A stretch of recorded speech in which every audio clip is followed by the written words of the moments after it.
Maiksi lamang ang buhay. Kaya dapat wag natin itong sayangin sa pagtatanim ng sama ng loob. Lalong-lalo na sa mga mahal natin sa buhay. Matuto po tayong magpatawad sa mga taong nagkasala sa atin sa nakaraan at patuloy nating mahalin yung mga taong kasama natin sa kasalukuyan. Ikaw, meron ka bang mahal sa buhay na gusto mong patawarin o hingan ng tawad? Maswerte yung mga anak na kumpleto pa ang mga magulang. Meron kasing wala ng nanay, meron ding wala ng tatay. At meron namang ulilang lubos na. Pero paano na lamang kung meron kang magulang? Kaya lang hindi mo naman tinatrato ng maganda. Mga kapuso, katulad din ba kayo ng ating letter sender ngayong araw na kung kailan huli na saka nagsisisi? Pakinggan ang kwento ng kanyang buhay, pag-ibig at pag-asa sa nangungunang Barangay Love Stories. Dear Papa Dudut, isang magandang araw sa inyo at sa ating mga kabarangay. Itago niyo na lamang po ako sa pangalang Lucio. 35 years old at may-ari ng talyer dito sa Pasig. Tubong Samar talaga ako, Papa Dudut. Kaso noong araw ay lumuwas ako ng Pamaynila para mamasukan sa talyer na pagmamay-ari ng kamag-anak ng tropa kong si Marco. Hanggang sa nakapagtayo din ako ng sarili kong negosyo. Nagsimula akong makinig ng programa ninyo nang makilala ko ang aking misis. Avid listener niyo po kasi siya. At hindi nagtagal ay naging tagahanga niyo na rin po ako. Paborito ko ang mga kwento ng pag-ibig na madalas ninyong itampok. Pero ang mas nakakapukaw ng atensyon ko ay yung mga storya ninyo tungkol sa mga magulang. Kaya naman nagbabakasakali akong sumulat din para ibahagi ang kwento namin ng nanay Nelia ko. Single mother ang nanay ko, Papa Dudut. Mag-isa niya akong itinaguyod sa buhay dahil bata pa lamang daw ako ay iniwan na kami ng tatay. Hindi ko alam ang dahilan kung bakit umalis ang tatay ko pero isa lang ang malinaw sa akin noon. Masama ang loob ko kay nanay dahil wala akong kinamulatang ama. Madalas akong tuksuhin ang mga kalaro ko dahil abnormal daw ang pamilya ko. Dapat daw kasi ay merong tatay at nanay. Kahit na paulit-ulit kong tanungin si nanay kung nasaan si tatay ay palagi niyang sagot ay hindi niya alam. Dagdag pa niya, nandiyan naman siya para alagaan ako kaya hindi ko na raw kailangang magkaroon pa ng tatay.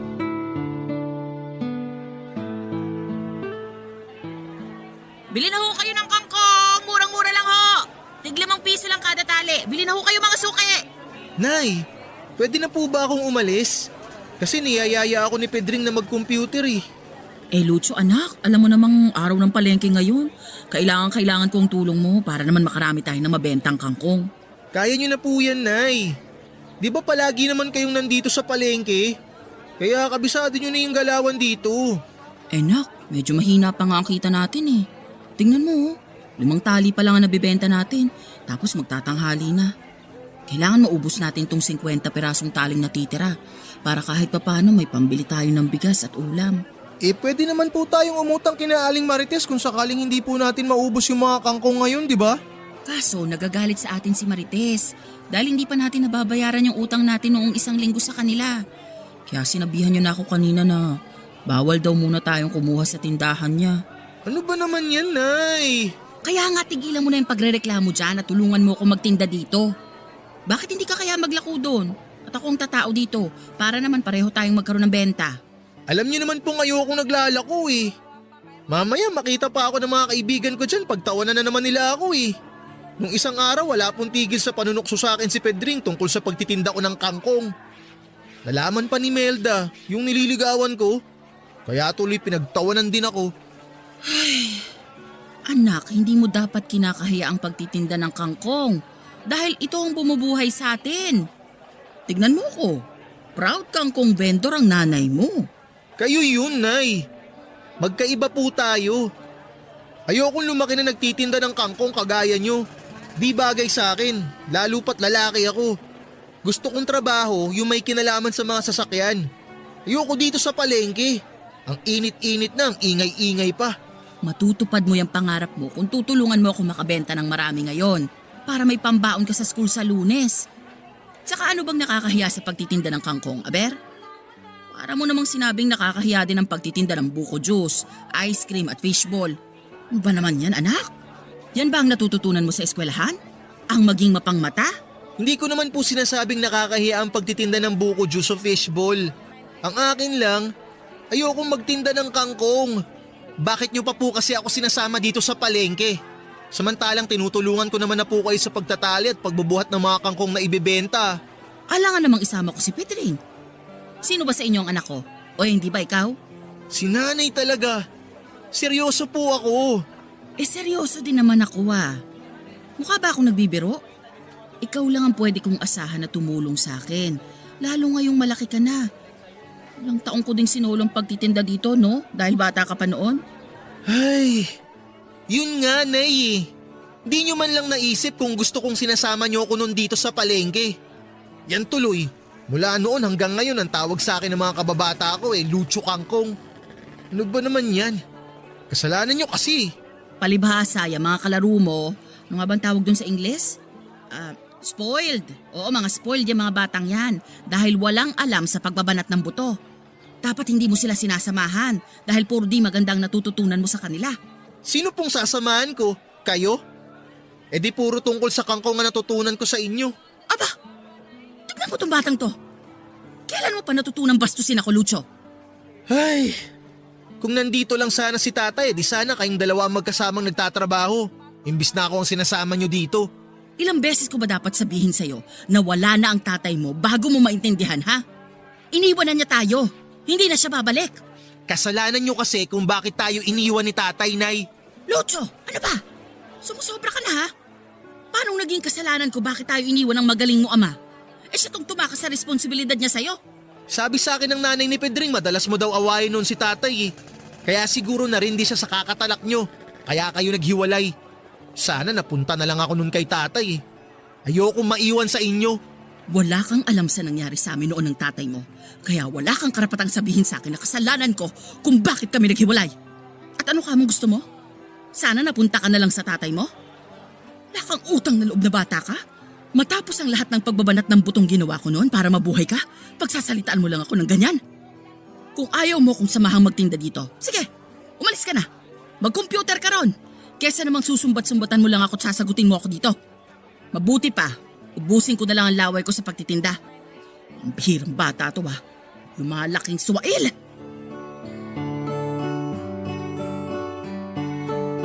Papadudot, hindi lang pagtitinda ng kangkong sa palengke kasama si nanay ang kinaiinisan ko dahil ultimo gawaing bahay gaya ng pagsasaing, paghuhugas ng pinggan at paglalaba ay kinakatamaran kong gawin.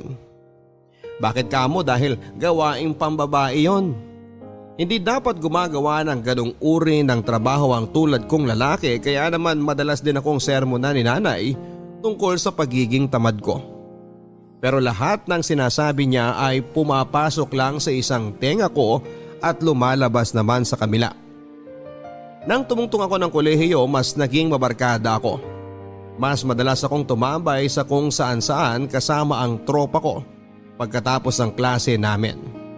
Kaysa umuwi ng maaga sa bahay para mag-asikaso o puntahan sa palengke si nanay para tulungan siyang magtinda ng kangkong. Oo, papadudot. Kinakahiya ko ang trabaho ng aking ina. Palibhasa ay hindi yon maipagmamalaki tulad ng trabaho ng magulang ng mga kaklase kong isang piloto, nurse, teacher o negosyante. At alam din naman ni nanay yon, kaya hindi na rin niya ako pinipilit na samahan siya sa pagtitinda. At dahil sa pagiging mabarkada ko, meron ding pagkakataon na nasasangkot ako sa away, papadudot. Kaya nang minsang umuwi akong putok ang labi at may black eye ay halos himatayin si nanay sa nerbiyos.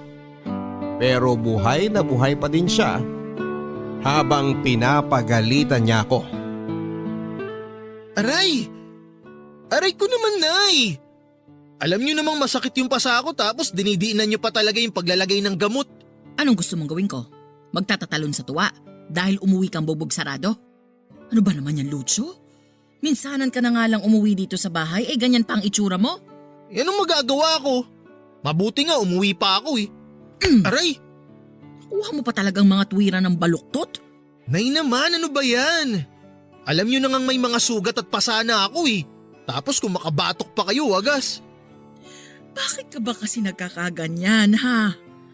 Sinong gumawa niyan sa'yo? Nakipagsuntukan ako sa kaklase ko. Tapos pinagtulungan nila ako ng tropa niya. Mga buwisit, mga duwag. Kailangan may kakampi. Kung nag one-on-one lang sana kami, siguradong nguso niya ang putok at hindi sa akin. Ano? At bakit mo yung ginawa, ha? Nakakapikon kasi sila na eh. Nung isang linggo pa nila ako inaasar na kesyo amoy palengke daw ako. Batang kangkong, anak ng tindera. Kaya ka nakipagsuntukan dahil lang sa maliit na bagay na yon. Ano ba naman kayo, nasa elementary? Kolehiyo na kayo, hindi na kayo mga bata, Lucho. Ano ho bang magagawa ko kung totoo naman kasi ang mga sinasabi nila? Pinagmumukha nila akong katawa-tawa sa harap ng ibang tropa ko eh. Kaya di na ako nakapagtimpi. Pambihira. Paano na lang kung mapuruhan ka nila, ha? At nagkaroon ka pa ng bali-baling buto? Ano, saan tayo kukuha ng pampagamot mo? Alam mo namang maliit lang ang kinikita ko sa pagtitinda ng kangkong sa palengke. Tapos hindi mo pa ako tinutulungan. Alam mo, Nay, kasalanan mo talaga kung bakit ako napaaway eh. Ako? Paanong naging kasalanan ko, Aber? Dahil sa pagtitinda nyo ng kangkong. Kahit nung bata pa ako, issue na talaga yung pagiging tindera nyo eh. Pwede naman kasing humanap na lang kayo ng ibang trabaho. Mga tulong kayo. At least kahit papano nasa loob kayo ng bahay. Hindi nakabalandra kayo sa palengke. Yan tuloy. Alam na alam ng buong barangay na nanay ko kayo. Matagal nang alam ng buong barangay na nagtitinda ako ng kangkong, Lucho. At ni isa sa kanila ay walang sinasabing masama tungkol sa akin. Mga suki ko pa nga ang karamihan sa kanila eh. Ikaw lang at yung mga barkada mo ang nagpapalit sa trabaho ko. Di ba dapat nga pinagtatanggol mo pa ang nanay mo dahil itong hinahamak mong pagtitinda ko ng kangkong ang tumutusto sa pangkolehiyo mo. Kahit na anong sabihin nyo, di nyo na mababago ang isip ko. Pati ang tingin sa inyo ng mga barkada ko. Ay, nakakainis talaga. Kung nandito lang sana si tatay, siguradong di ko mararanasan ang pesting buhay na to. At ano naman ang maitutulong ng magaling mong ama sakaling ang nandito siya, ha? Siguradong magiging maganda ang trabaho ni tatay dahil mahusay siyang mekaniko. At malamang mas mag-e-enjoy akong tulungan siya kaysa ang tulungan kayo sa pagtitinda ng kangkong. Diyan na nga kayo. At saan ka pupuntang bata ka? Doon kina Pedring. Ayoko matulog dito ngayong gabi. Lucho, sandali! Bumalik ka dito! Hoy! Bata ka? Malaki na ako, Nay. Kaya ko na ang sarili ko. Kaya wag mo na ako masyadong intindihin. Mabuti pa, bumalik na lang kayo dun sa palengke at magtinda kayo ng kangkong. Dahil kailangan ko ng pera pambili ng project namin sa school bukas. Bahala na kayo dyan. Lucho! Hoy, Lucho! Tat na bata to ah! Lucho!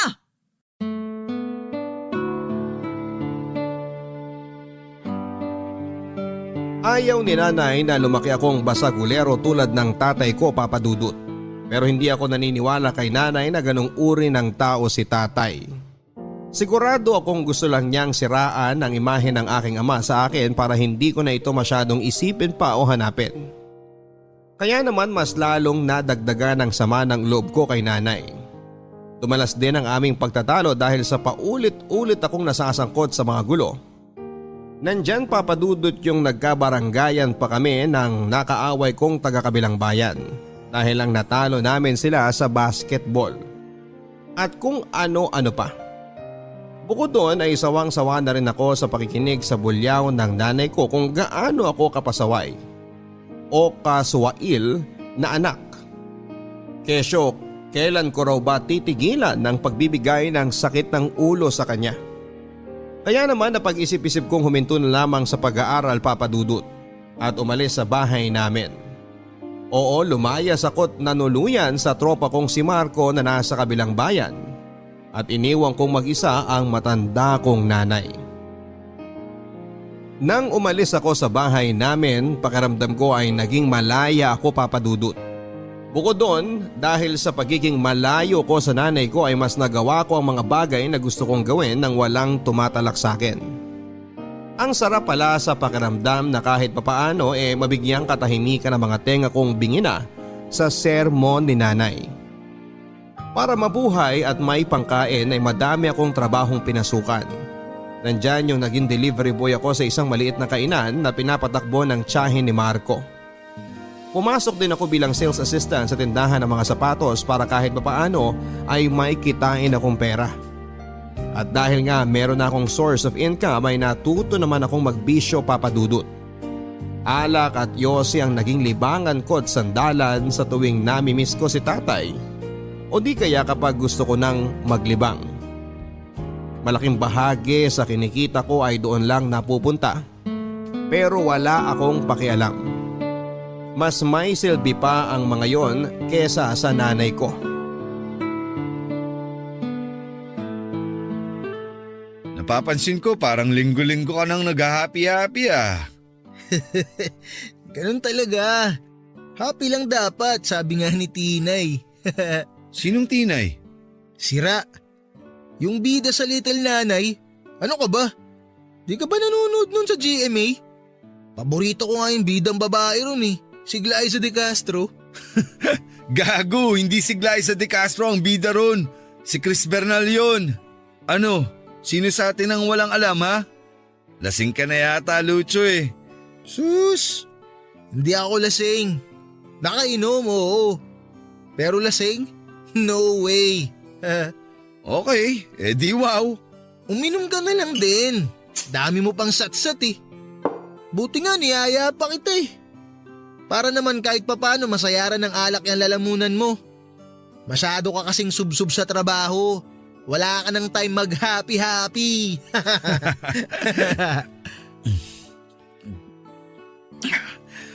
Bakit? Ano bang meron? Huh? Anong meron ng pinagsasabi mo? Sira, anong selebrasyon? Bakit ka umiinom? Kadalasan kapag nag-happy-happy ka meron kang ipinagdiriwang. So ano, sabihin mo na. Ano, sinagot ko na ba ng nililigawan mo? Ano nga ang pangalan nun? Violeta. Oo, Violeta. So, sinagot ka na ba ni Violeta?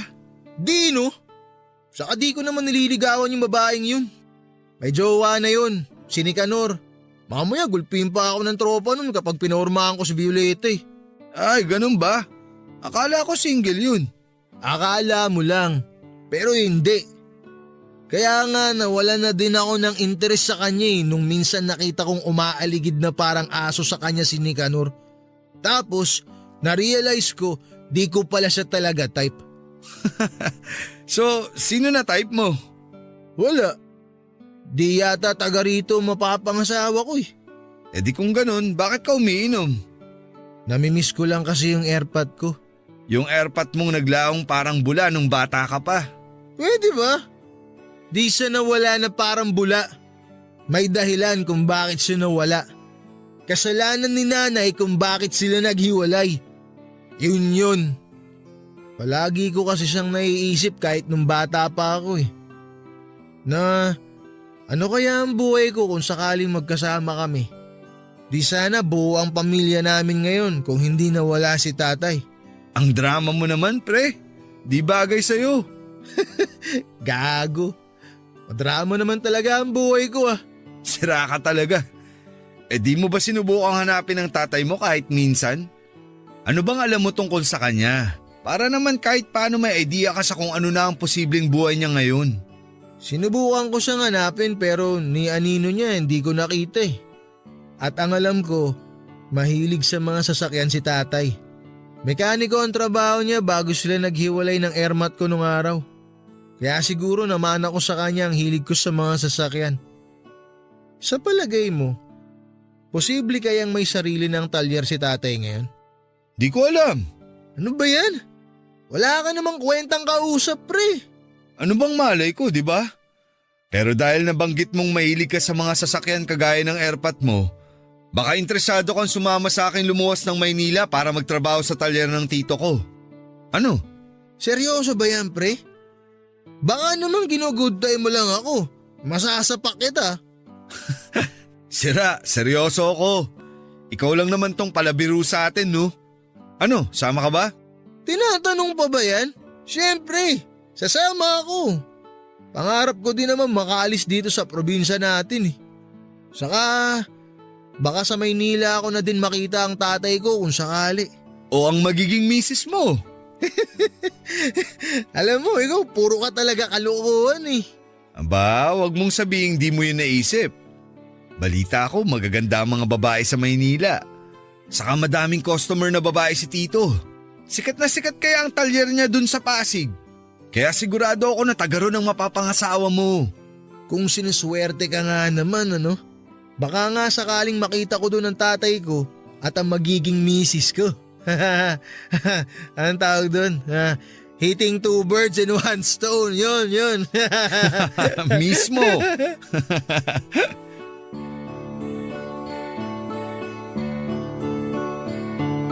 Nang alokin ako ni Marco na lumuwas pa Maynila para magtrabaho sa talyer ng kanyang tito ay hindi na ako nagpatumpik-tumpik pa, Papa Dudut. Pagkakataon ko na rin kasi para makatapak sa ibang lugar dahil sawang-sawa na ako sa probinsya namin.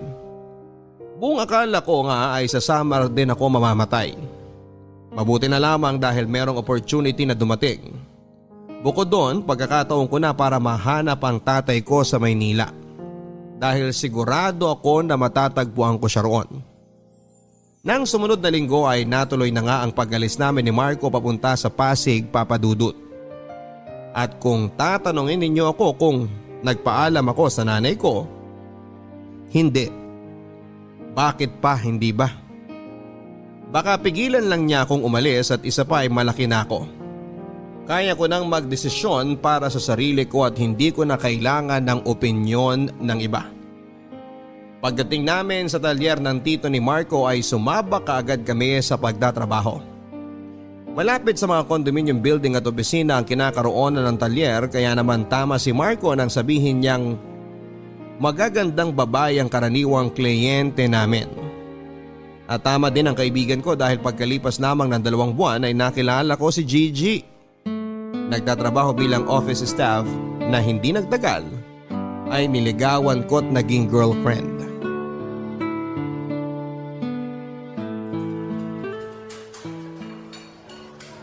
Babe, second date na natin pero di pa rin kita nadadala sa mamahaling restaurant. Sorry ito lang kasi kinaya ng budget ko eh. Ano ka ba naman? Okay lang yun. Saka di naman ako maselan. Paborito ko kaya ang pagkain nila dito kaysa sa mga sosyal na restaurant, no? Alam mo, sa totoo lang, naisip ko kasi na baka mas gusto mo doon kumain kaya talagang pinag-ipunan ko tong second date natin. Kaya lang, naningil na kasi si Aling Deli doon sa utang ko sa tindahan niya kaya napurnada pa yung date natin doon. Babe, wala naman akong sinasabi na di ako komportable sa lugar na to kaya relax ka lang. Malaki naman ang kinikita mo sa talyer, di ba? Tapos di ka naman masyadong magastos kaya bakit nagkakautang ka pa kay Aling Deli? Ano kasi, yung perang sinuweldo ko, nagastos ko nun sa inuman namin ni na Marco. Babe, lahat ng sweldo mo? Di nga! Oo birthday kasi nung isang kaibigan namin kaya bilang regalo, sinagot ko yung kalahati nung ininom namin. Yan yata yung isang beses na di kita makontak tapos akala ko kung napaano ka na. Nakikipag-inuman ka lang pala. Sorry na babe, di ko na kasi namalayan ng oras nun tsaka na-deadbat pa yung cellphone ko. Sige, patatawarin kita this time. Pero pag inulit mo pa yon, naku, magagalit na talaga ako sa'yo Oo babe, Pexman, di na mauulit yun. Ang alin yon? Yung di ko pagdetect sa'yo kapag may inuman ng tropa. At pati yung pag-iinom, babe. Dapat tigilan mo na din yan, no? Parang ang hirap naman yata nun, babe. Di naman ako umiinom palagi Minsan lang kapag may happy-happy. Kaya bakit ko naman kailangan tigilan? Ito naman? Minsan lang ba talaga?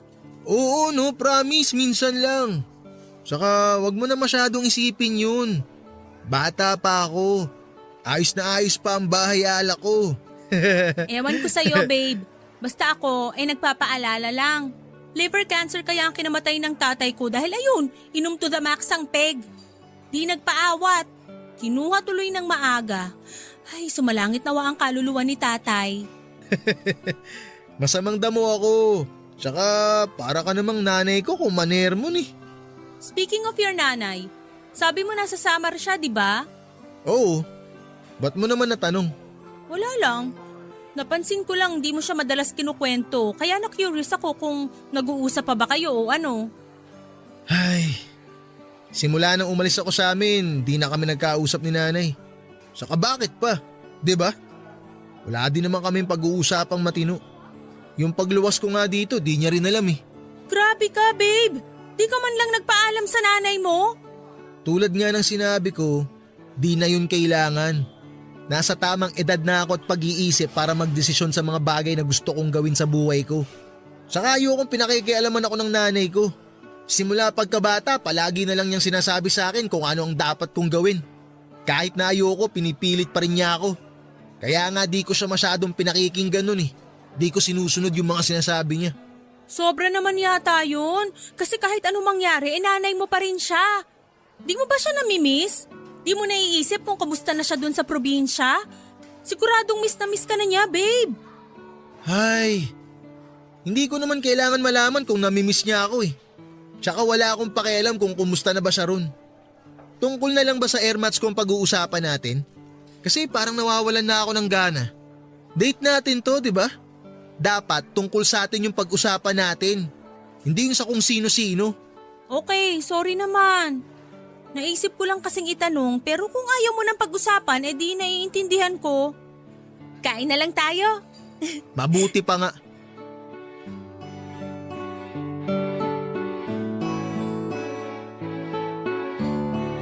Papadudot na respeto ni Gigi ang kahilingan kong wag nang pag-usapan ang tungkol sa nanay ko.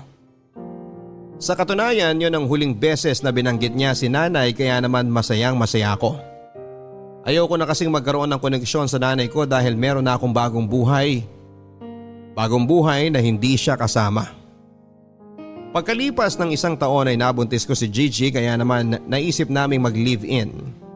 Nagrenta kami ng isang studio type apartment malapit sa pinapasukang opisina ni Gigi at pinagtatrabahuhan kong talyer. Nangako ako sa nanay ni Gigi na aalagaan ko ang anak niya, kaya naman nagpursige ako sa pagtatrabaho. Bukod doon ay nagsimula na rin kaming mag-ipon para sa pagdating ng aming anak.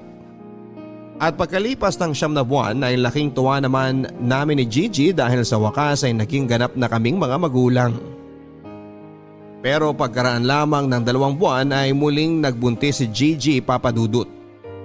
Kung doble na ang pagsisikap naming mag-asawa sa pagtatrabaho noon ay mas naging triple pa matapos niyang ipanganak ang aming second baby. At mas naging mahirap ang buhay namin lalo na nang maaksidente at mamatay ang tito ni Marco.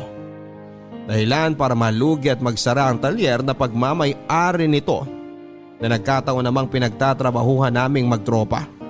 At dahil nga sa nangyari, kung dati ay meron kaming binabayarang kasambahay para mag-alaga sa mga anak namin, nang nawala na nga ako ng trabaho ako nang umako sa pag-aalaga sa mga bata habang pumapasok sa opisina si Gigi. Noong unang buwan ay nag-i-enjoy pa ako sa pagiging house husband. Pero habang tumatagal ay nagsimula na akong mainip papadudot. Hindi na rin kasi ako nakakalabas kasama ang mga tropa namin ni Marco at madalas na rin nila akong asarin dahil sa pagiging taong bahay ko. Na malimit kong kainisan dahil na-realize ko na dapat ay si Gigi ang nag-aalaga sa mga anak namin. Kasi siya nga ang babae. Pero nauwi lamang sa pagkatalo namin mag-asawang tungkol sa kung sino ang dapat na maiwan sa bahay para bantayan ang mga anak namin. At dahil nga nagtitipid kami kaya naisip ni Gigi na ipaalaga sa nanay niyang may sakit ang mga anak namin. Bagay na tinutulan ko kaya napilitan akong isuggest na sa halip na ang nanay Nelia ko na lang ang paluwasin para mag-alaga sa mga anak namin. Nalaman ko din kasi na matagal na niya pala akong hinahanap at kinokontak. Kaya naman naisip ko na ito ang tamang pagkakataon para naman magpaka-nanay ulit siya sa akin. Hindi nagtagal ay lumuwas na pa Maynila ang nanay Nelia at agad na nanatili sa maliit naming apartment. Bakas na sa mukha niya ang katandaan at payat na rin ang kanyang pangangatawan. Pero kahit paano ay malakas pa rin siya kaya naman nang alokin ko siyang alagaan ng aming mga anak. kapalit ng pagsasama-sama naming buong pamilya sa iisang bubong, ay hindi na rin siya tumutol pa. Anya, pagkakataon na rin daw niyang makabawi sa mahabang panahong nagdaan na hindi niya ako nakasama pati na ang aking mga anak. Ako naman ay nagsimula na ulit maghanap ng bagong trabaho. Pero dahil pagkatrabaho lang sa talyer ang alam kong gawin, kaya mas nahirapan akong makahanap ng mapapasukan. Palibhasa, iba rin kasi ang kultura sa Maynila kesa sa probinsya. Kung hindi ka marunong makipagkompetensya o dumiskarte ay siguradong mapag-iiwanan ka. Kaya kahit extra sa construction ay pinatos ko na para lamang may mapagkakitaan papadudot. Pero sa kabila ng lahat, mas naging mabagal ang pasok ng pera sa amin.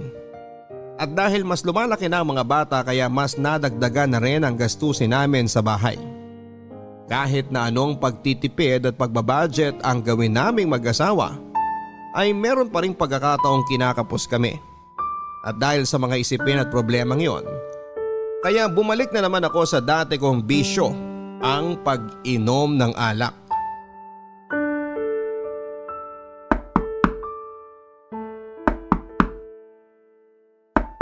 Ano ba? Andiyan na! Oh, ano bang nangyari? Hi babe. Gigi, ipasok na muna natin si parang Lucho. Nangangalay na ako eh. Mabuti pa nga, Marco.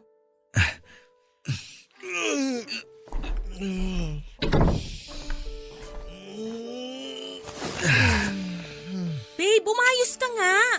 Ano bang nangyari sa kumpare mo, ha? Saka bakit siya lasing na lasing? Ano kasi, nag-iaya kasi siyang mag-inuman kami pagkatapos ng trabaho namin sa construction. Kaso medyo naparami yung nainom niya kaya ayan. Anong ayan? Alam mo namang ganyan ang nangyayari kay Lucho kapag nasisobrahan sa inom, di ba? Saka bakit ba kasi kayo nag-iinuman pa? Yung pinambili nyo ng alak, saan galing? Pinag-ambagan namin. Pero mas malaki ang nilabas ni Lucho kasi gusto niya raw manlibre. Aba, ang husay! At nakuha nyo pa talagang gumastos para lang sa bisyo nyo? Ano ba naman yan, Marco? Sobra ka naman magalit, Gigi. Saka minsan lang naman kami mag-happy-happy eh. Huwag ka nang manggalaite dyan. Anong minsan? Nung nakaraang linggo nag-inuman kayo, di ba? Tapos nung isang araw din at ngayon? Sabihin mo kung gaano kadalas yung minsan na pinagsasasabi mo. Si paring Lucho naman kasi ang nag-iaya kanina. Sabi niya, kailangan daw niyang mag-chillax kasi masyado na raw siyang maraming iniisip.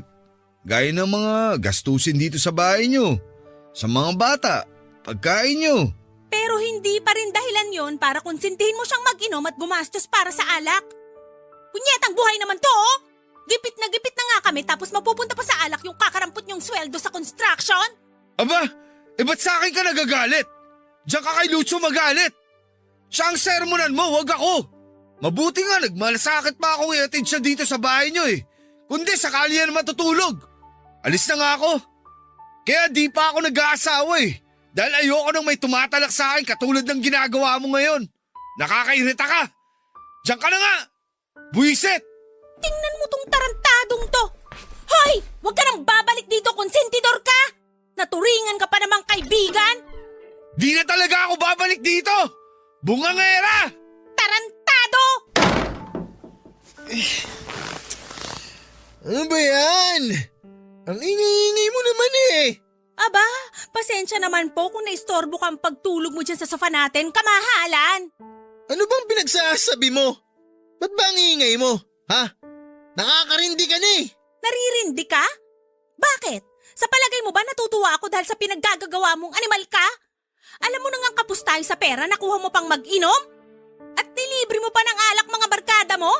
Aba, ang yaman mo naman pala, Lucho. Pensyonado lang? Pwede ba, Gigi? Nakakarindi ka ng lintik ka eh. Ano naman kung nilibre ko sila? Ha? Ano bang pake mo?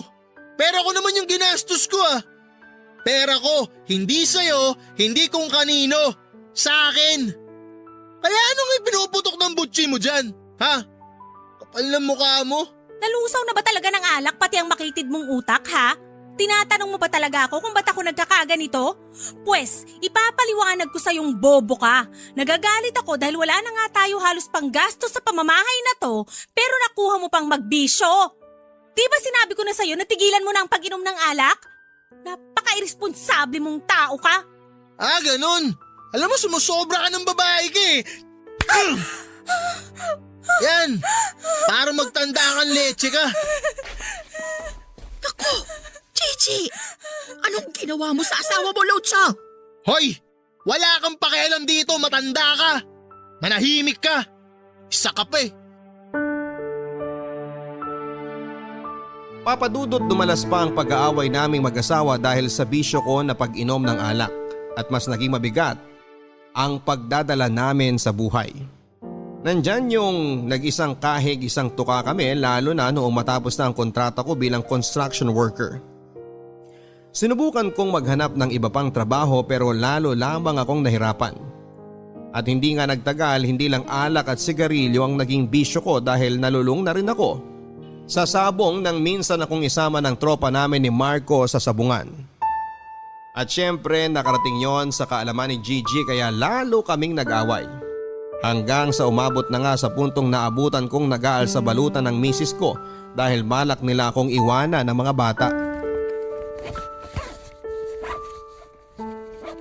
Gigi! Gigi! Uy! Anong ginagawa mo? Bakit nag-iimpake ka? Saan ka pupunta? Di ba obvious? Plano na naming iwan ka ng mga anak mo dahil wala ka namang ginagawang matino.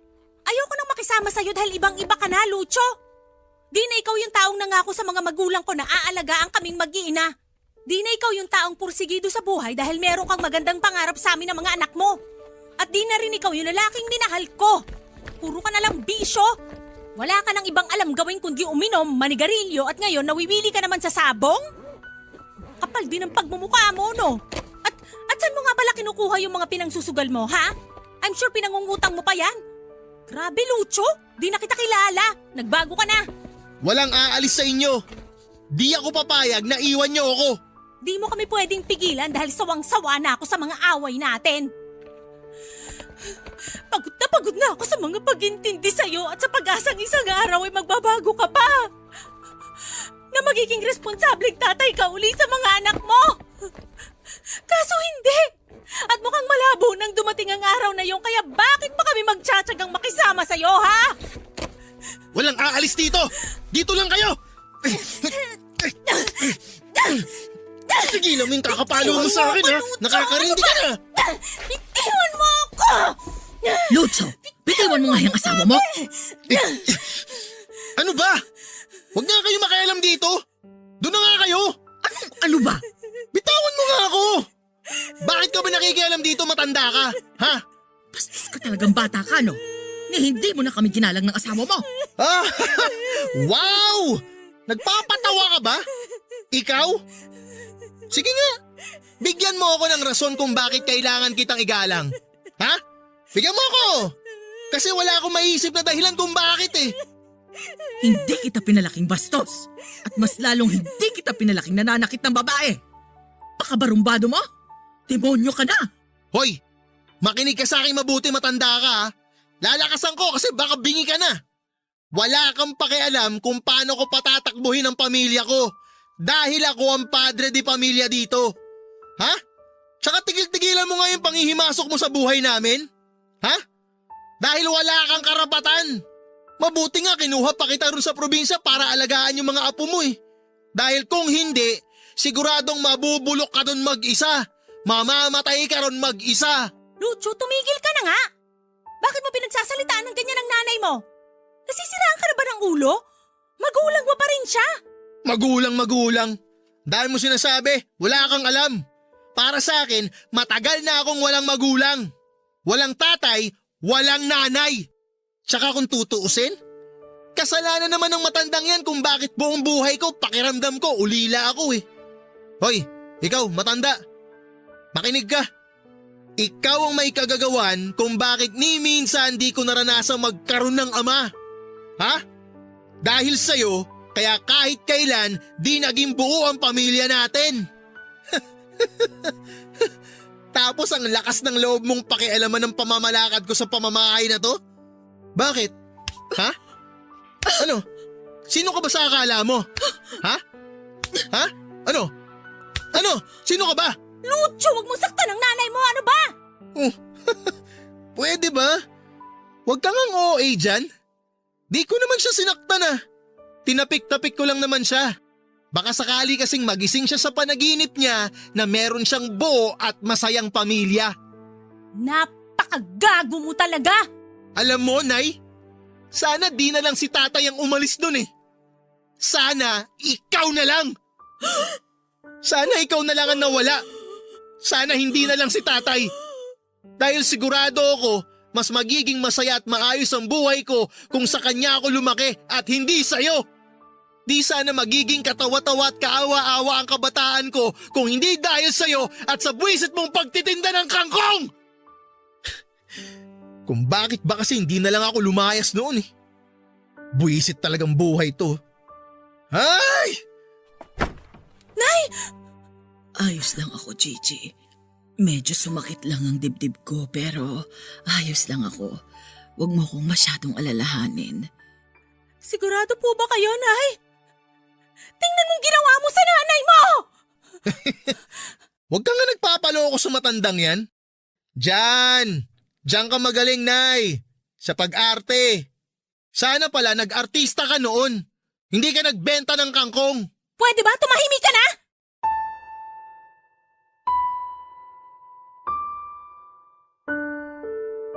Papadudot, alam kong nagkukunwari lang si nanay na merong nararamdaman para maawa ako sa kanya. O bawiin ko yung sinabi ko tungkol sa kanya. Hindi niya ako madadala o maluloko sa mga pagdadrama niya. Nang mga sandaling yon ay tuluyan na ngang nawala ang natitirang respeto ko sa kanya bilang nanay ko dahil ang lahat ay napalitan ng magkahalong galit at pagtatampo. At matapos nga ang pagtatalo naming yon ay hindi na rin naman tinuloy pa ni Gigi ang plano niyang pag-alis nilang mag-ina. Pero napag-isip-isip ko rin naman na kung hindi ako magbabago ay baka nga tuluyan ang mawala sa akin ang aking pamilya. Ayokong matulad sa akin ang mga anak ko na lumaking hindi kumpleto ang kanilang mga magulang dahil alam na alam ko yung pakiramdam na tuksuhin at pagtawanan. Dahil tingin ng marami ay abnormal ang pamilyang walang nanay o walang tatay. Kaya naman pinilit kong bawasan ang mga bisyo ko at nagsimula muli akong mag-apply ng trabaho, papadudot. Pero sa kabila ng lahat ng pagsisikap kong maging mabuting ama at asawa ay talagang sinubok pa rin ako ng kapalaran, papadudot. Nandyan yung naranasan kong maglakad mula Pasig hanggang Boni para lang mapuntahan yung inaplayan kong trabaho dahil sa labis ko na pagtitipid sa pamasahe. Tapos sa huli, hindi rin pala ako matatanggap dahil daw college undergraduate ako. Sinubukan ko ring mag-sideline muli sa construction pero hindi na ako tinulungan ni Marco dahil marami na raw siyang naitulong sa akin. At sa pagkakataon na yon, kailangan ko naman daw matutong tumayo sa sarili kong mga paa. Sobrang sama ng loob ko kay Marco noon pero sinantabi ko yon, papadudot. Kaso meron pa rin talagang mga sandali na hindi ko mapigilang magalit sa aking sarili. Nasisihin ng Diyos sa buhay at kapalaran na meron ako. Isang gabi nga nang makauwi ako galing sa paghahanap ng trabaho, sa sobrang pagod ko at sakit ng paa, ay sumalampak na lang ako sa sofa, papadudot. Tapos lumabas galing sa kwarto namin ni Gigi ang panganay kong si Errol para makipaglaro sa akin. At dahil wala ako sa mood ay napagalitan ko siya dahilan para umiyak siya at mag-hysterical naman ang nanay niya. Oo, nauwi sa pagtatalo namin ni Gigi ang napakasimpleng bagay na yon, papadudot. Pero hindi ko akalain na yun na pala ang magiging mitya para simula kong pagsisihan ang mga nagawa kong kasalanan at kakulangan sa aking pamilya, lalo na sa aking ina. Ano bang problema mo, Lucho? Bakit mo naman sinigawan ng anak mo, ha? Ayan tuloy, iyak nang iyak dun sa kwarto. Sinabihan ko naman siya ng maayos ah. Di ba sabi ko sa kanya wag na muna niya akong pilitin makipaglaro sa kanya dahil pagod ako? Kasalanan ko bang di makaintindi yung anak mo? Aba syempre, 2 taon pa lang naman yung anak mo. Ikaw ang matanda, ikaw ang dapat na mas nakakaunawa. Ano ba naman yan? Saka bakit ba ang init-init na naman ang ulo mo? Ayos naman kami dito kanina eh. Dumating ka lang, naging magulo na naman tayo. Leche ka naman, Gigi. Kasalanan ko pa pala ngayon? Samantalang kakasabi ko lang na pagod nga ako, di ba? Busy ako sa paghahanap ng trabaho para sa pamilya natin. Kaso hanggang ngayon, wala pa rin ako napapasukan. Tapos di na rin ako tinutulungan ni paring Marco para makapag-sideline sa construction. Tinabla na ako nung animal. Aba di mo dapat binubuntun sa amin yung problema mo, no? Lalong-lalo na sa anak mo. Bata pa ang panganay mo pero kung pagalitan mo parang binata na. Nag-iisip ka ba? Pagod nga ako eh. Ano bang gusto mong gawin ko, ha? Gusto mo intindihin ko pa rin kayo kahit na ang sakit-sakit ng katawan at binti ko? Ganon? Gusto mo makipaglaro pa rin ako sa anak mo kahit na gutom na ako? Ha? Aba, dapat nga ako yung iniintindi nyo eh. Di mo ba nakikita na todo na yung effort ko para lang makahanap ng trabaho? Pansuporta sa pesteng pamilyang to? Peste? Peste kami? Aba sumusobra ka na talaga, Lucho. Dapat ba bigyan ka namin ng award kasi masakit ang katawan mo dahil sa kakahanap mo ng trabaho? Responsibilidad mo yan, tanga, bilang padre de pamilya na maghanap ng trabaho para suportahan kami ng mga anak mo. O kahit yung mga anak mo na lang dahil kaya ko namang suportahan ng sarili ko. Alam ko rin namang wala akong aasahan sa pulpol na katulad mo. Wow! Ang yabang mong magsalita. Porke may trabaho ka? Ha? Kaya nagmamalaki ka na? Trabaho mo lang naman yung kaya mong ipagmalaki. Kung wala yung trabaho mo, pulpul ka rin namang gago ka. Baka nakakalimutan mo. Ako pa rin ang padre de pamilya sa bahay na to.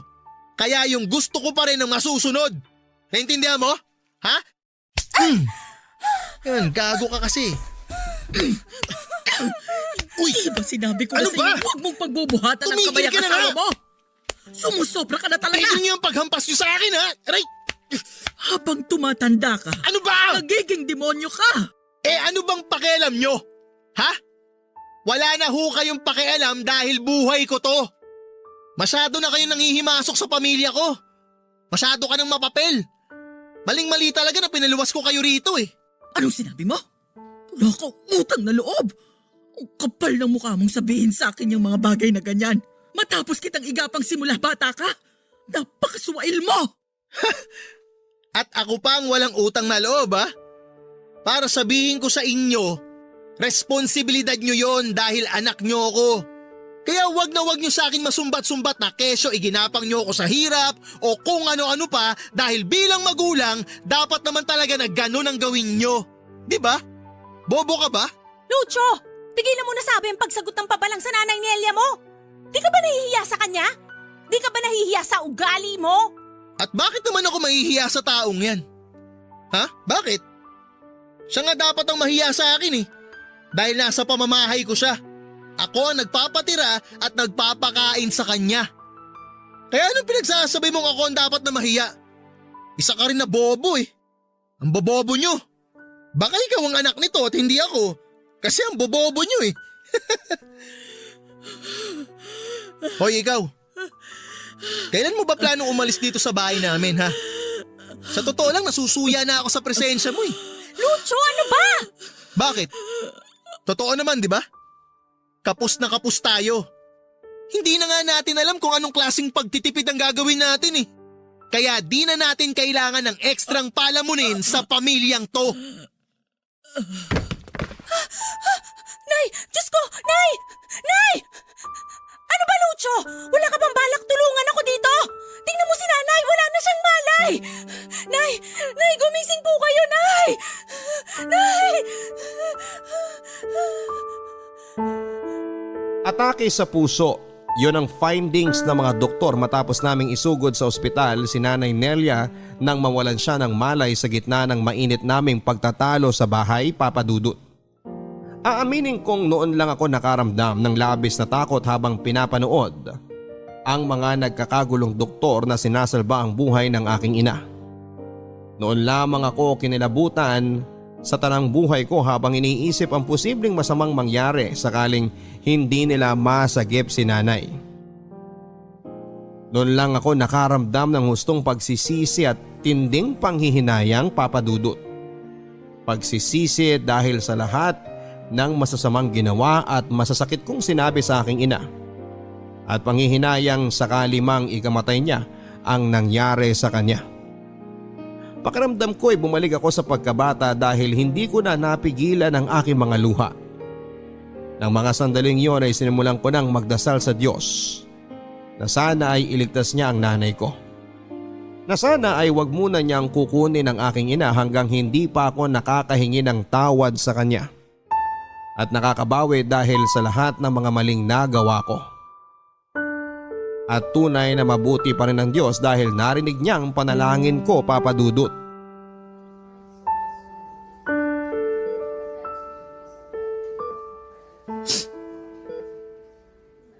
Nay, alam ko kahit na natutulog kayo, naririnig niyo ako.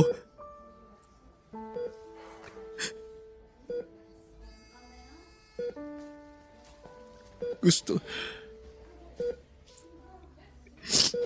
ko lang pong humingi ng tawad dahil sa mga kasalanan ko sa inyo.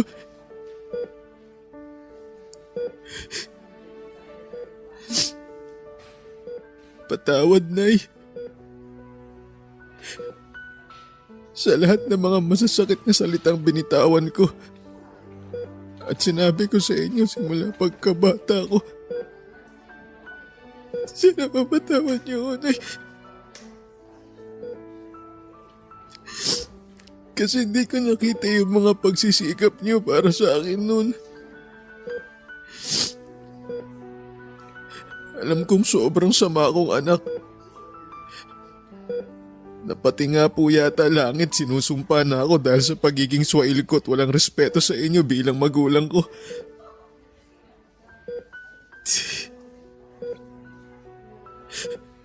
Sana mapatawad mo ako, Nay.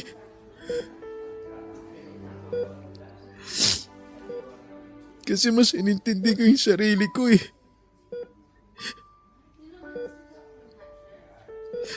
Naging makasarili ako.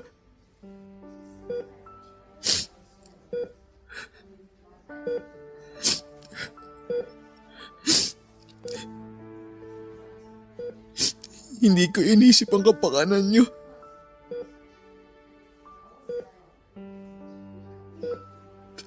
Patawad, Nay. Kasi ginusto ko na sana kayo na lang ang nawala at hindi si tatay. Pero ngayon nandito kayo sa ospital at nakahiga sa kamang to.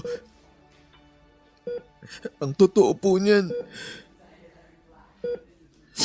nakakaramdam talaga ako ng matinding lungkot, Nay. Natatakot po ako na baka mawala kayo. Na baka iwan niyo rin ako tulad ni tatay.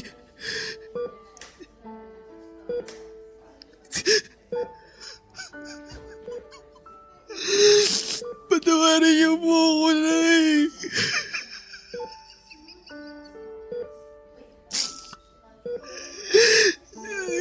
Hindi ko po sinasadya lahat. Hindi ko po sinasadya. Ay, sorry po. Sorry po.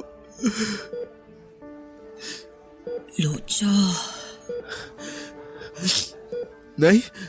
Lucho anak ko. Nay, nagising ko po ba kayo? Pasensya na po kung nakaistorbo ko sa pagpapahinga ninyo. Gusto ko lang po talaga kayong makita. Ayos na ako, nak. Medyo mahina pa rin ang katawan ko pero ayos na ako.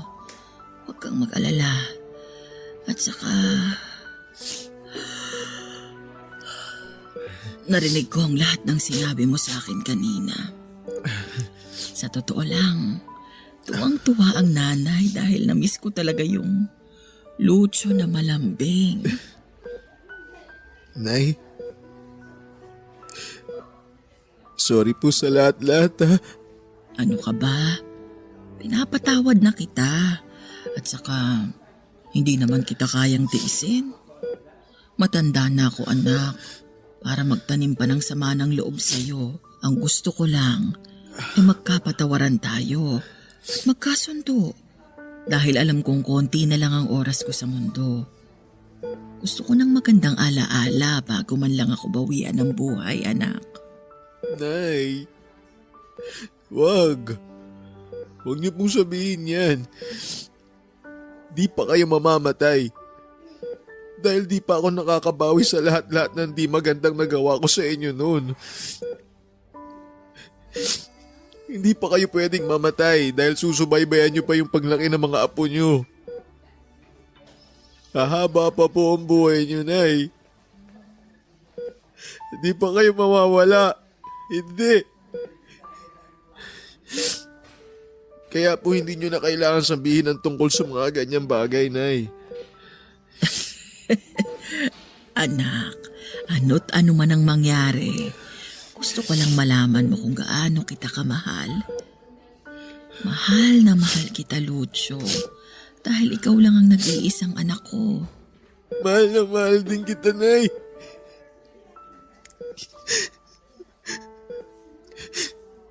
Patawarin niyo ako dahil huli na nung nakita ko kung gaano kayo kahalaga sa akin. Dahil mas inuna ko po ang sarili ko. At dahil mas palagi kong hinahanap si tatay. Nakalimutan ko kayo, Nay. Sorry po, Nay. Sorry po. Sorry po talaga, Nay. Wala nang kaso yun, anak. Nakaraan na lang yun.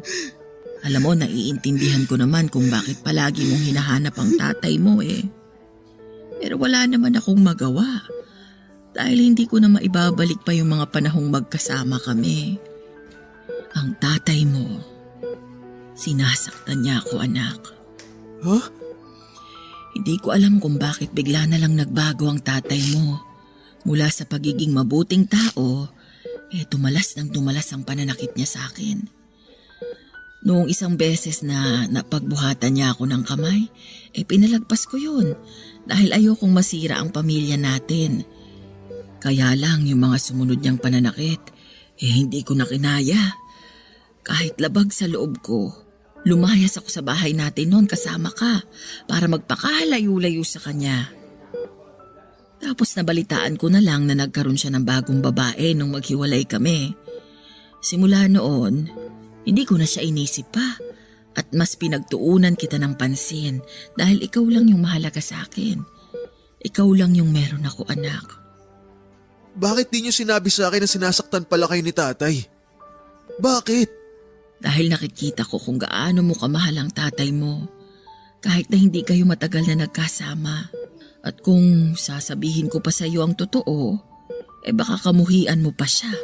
Talagang kamumuhian ko siya dahil sa ginawa niya sa inyo. Gago pala siya eh. Siya pala tong may kasalanan kung bakit nasira ang pamilya natin eh. Lucio, patay na ang tatay mo. Ha? Ano ho? Bago ako lumuwas dito sa Maynila, nabalitaan ko sa mga kakilala namin na namatay siya dahil sa isang malalang sakit. Akala ko tuluyan ko na siyang nakalimutan dahil sa tagal ng panahon na lumipas. Pero nang malaman kong wala na siya, hindi ko pa rin napigilang umiyak. Kasi kahit naman nagbago siya, tatay mo pa din ang lalaking minahal ko noon. Siya pa din ang ama ng pinakamamahal kong anak. Siya pa din ang tatay mo. Kaya ayaw kitang magtatanim ng galit sa kanya. Nay, huwag na po kayong magsalita pa. Magpahinga na lang kayo. Sinasayang niyo yung lakas niyo eh. Ayos lang ako. Napakaiksi lang ng buhay. Ayokong guluhin mo lang ang panahon mo sa pagbabalik sa mga nakaraan dahil hindi ka makakausad. Hindi mo naman kailangang kalimutan ang nakaraan mo. Pero hindi mo rin kailangang manatili ron. May sariling pamilya ka na ngayon, anak. Lucio, sila dapat ang maging prioridad mo. Mahaba pa ang panahon na nakalaan para sa inyo. Kaya naman dapat mong samantalahin yon. Si Gigi, mabait ang batang yon. Maswerte ka sa kanya. Kaya naman humingi ka ng tawad sa kanya at kung patawarin ka man niya, mangako kang hinding-hindi mo na ulit siya sasaktan. At gawin mo yon dahil kung sakaling mamatay ako ngayon at nalaman kong pinagbuhatan mo ulit ng kamay ang asawa mo, babangon talaga ako sa hukay para isama ka. Si nanay naman eh. Sinabi ko na po sa inyo na wag na kayo magsalita ng ganyan, di ba? Di pa po kayo mamamatay. Hahaba pa po ang buhay nyo dahil babawi pa po ako sa inyo. At saka nay, ipinapangako ko din pong susundin ko na lahat ng mga sinabi nyo simula ngayon. Pexman po. Halika nga dito, anak. Payakap nga ako sa anak ko. Mahal na mahal kita, Lucio. Mahal na mahal kita, anak ko. Mahal na mahal din po kita, nay.